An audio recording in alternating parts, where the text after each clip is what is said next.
Breastfeeding nature's gift. Breast milk is the perfect food for babies. It provides all the nutrients they need to grow and thrive. Breastfeeding protects babies from infections and disease. It also strengthens the bond between mother and child.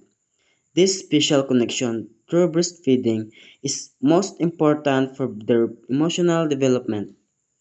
However, sometimes mothers face challenges with breastfeeding. They may need support and guidance to succeed.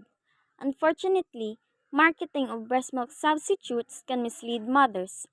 These substitutes can never fully replicate the benefits of breast milk. This is where Executive Order Number 51 comes in. This important law safeguards infant nutrition in the Philippines. Executive Order Number 51 is also known as the Milk Code. It was established to protect, promote, and support breastfeeding. The Milk Codes recognizes that breastfeeding is best for babies. It aims to ensure that mothers receive accurate information about infant feeding. The Milk Code puts strict rules on how breast milk substitutes are marketed. This helps to prevent companies from discouraging breastfeeding. Number 51 also emphasizes the role of healthcare workers in promoting breastfeeding. These professionals are essential in guiding mothers and providing accurate information.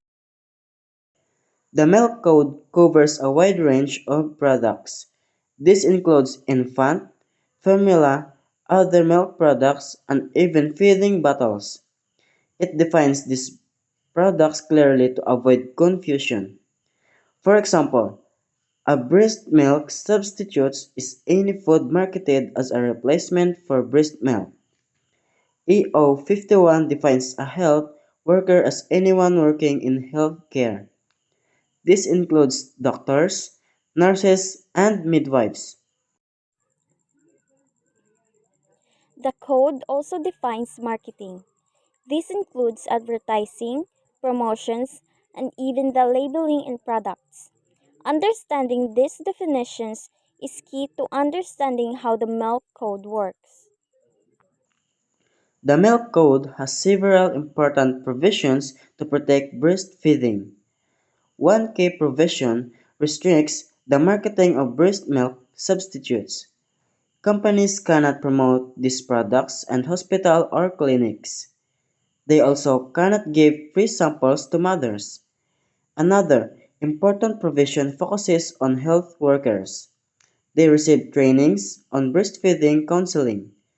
They are also prohibited from accepting gifts or incentives from formula companies. This ensures that their advice to mothers is unbiased. The Milk Code is a vital law that protects the health and well being of infants in the Philippines. By promoting breastfeeding and regulating the marketing of breast milk substitutes, it gives children the best start in life.